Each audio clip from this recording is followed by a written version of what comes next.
Look at this house. So beautiful. It's probably 100 years old, and all such houses will have a story to tell.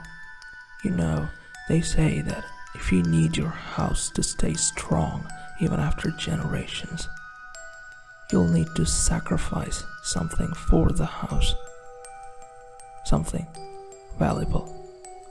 It may sound superstitious, but some people do believe in it. I remember the time when it was getting built. My house was nearby. You see, ever since my mom died, I was raised by my drunk-ass father. So, I was not the nicest kid around. I didn't have that many friends. All I had was Max and Chip. We used to play at this place. It was an abandoned land back then. One day, a man came to us and said, "If I find you two here again, I'll pluck your eyes out and feed them to my dogs." We were terrified. Since then, we never went there. Months passed and the construction started. I used to watch it from a distance. One day, Max told me that there was something unusual going on in that place during the night. Needless to say that we wanted to check it out. So that night, we sneaked out. Max said that it was some kind of ritual for the house. I didn't believe it until I saw it with my own eyes. There were a few people gathered there, wearing unusual clothes. A small glowing fire at the center of it. Even though I couldn't see that much, I recognized one of these men. It was the guy who told us to never go there again. Later we found out that he was the owner of the land, a very rich man. I didn't know what he was doing there at night. They were saying some kind of chant. It was unclear but very creepy. That's when I saw that there were 2 dogs with him. And then Max said that we should go back. I said okay, because every second we were standing there made it that much creepier. On our way back, Max told me that he read about this ritual somewhere. Some people used to bury animals alive under the foundation of their house. They believed that if they did this, their house will stay strong for a long time, and it won't be affected by disasters or anything. That was a crazy night.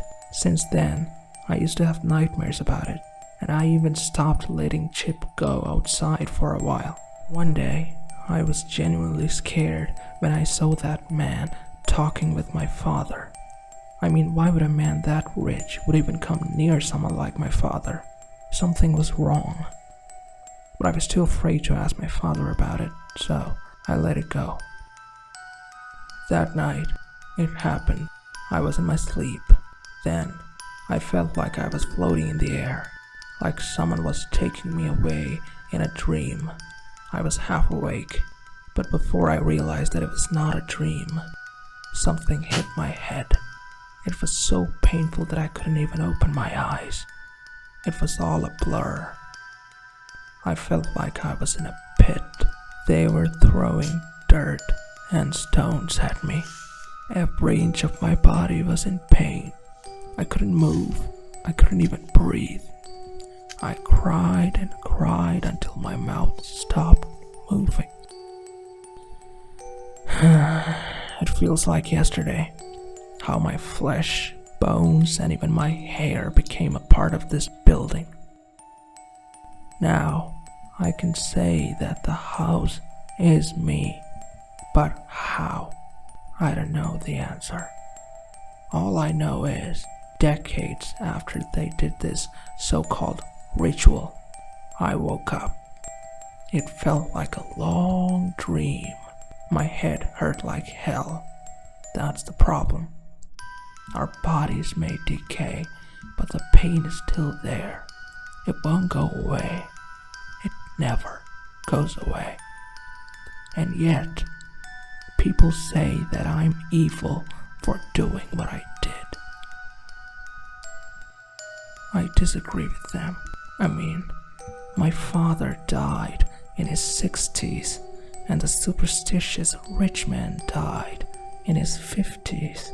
They both at least got to live their childhood and youth, unlike me. But I'm not perfect.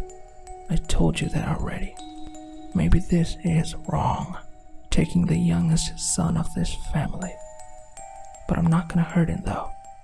It's just that I want my childhood back.